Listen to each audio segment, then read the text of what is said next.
first off, and this is, I was just talking, I mean, people have been asking me at work about this sort of thing, and I'm always amazed at the things people choose to transplant.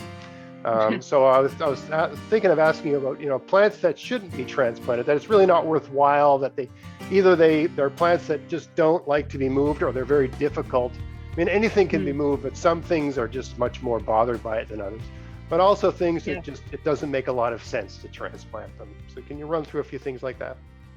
Yeah, for sure. So I think if you're going to garden, and food gardening is what I'm talking about here, although of course there's lots of annuals and herbs as well you may consider.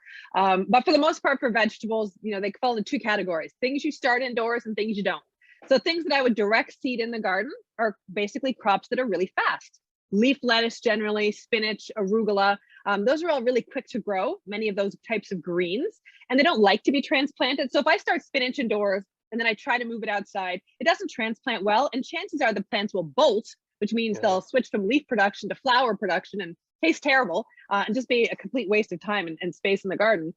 So it's not worth, planting those inside and trying to move them outside. Plus, things like arugula, for goodness sakes, or spinach, they go from planting to baby greens in like a month.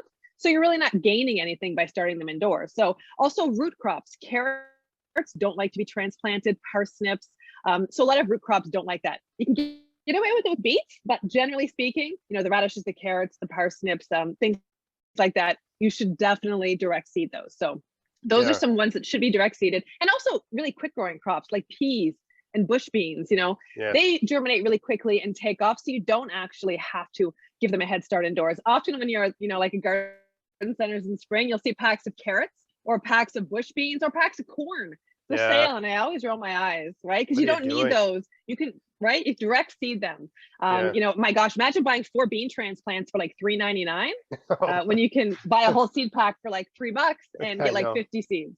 I know, it mystifies me. And Right? they don't even know what kind of bean they're getting sometimes, like they're just well, these are beans, I want beans. So I think there's an excitement among a gardener where I'm just going to put this thing in and it's an instant plant. But exactly. But it doesn't pay off for them. It costs a lot and it's disappointing. But then there's also vegetables that can be direct seeded or can be started indoors. And these are going to be like cucumbers and squash, pumpkins, things like that. Oftentimes I will give them just a short stint under my grow lights, like 3 or 4 weeks.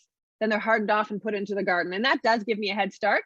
And then maybe a couple weeks later, I'll direct sow some seeds in the garden. So that way, say my zucchini that I transplanted are growing really well by the time I, sow more seeds. And then I've got a succession crop. So I have a very long season of harvest for my zucchini plants.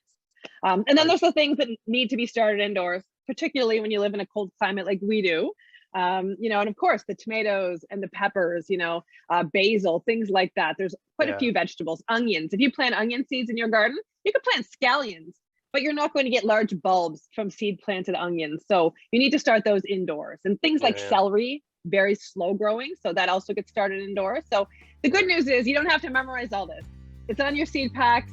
It's in a good gardening book. It's on in your seed catalogs. And the information's usually listed there too. So you don't need like a PhD in seeds to know this. But it's good to have a basic understanding. That's right. You can Google it for sure. That's absolutely.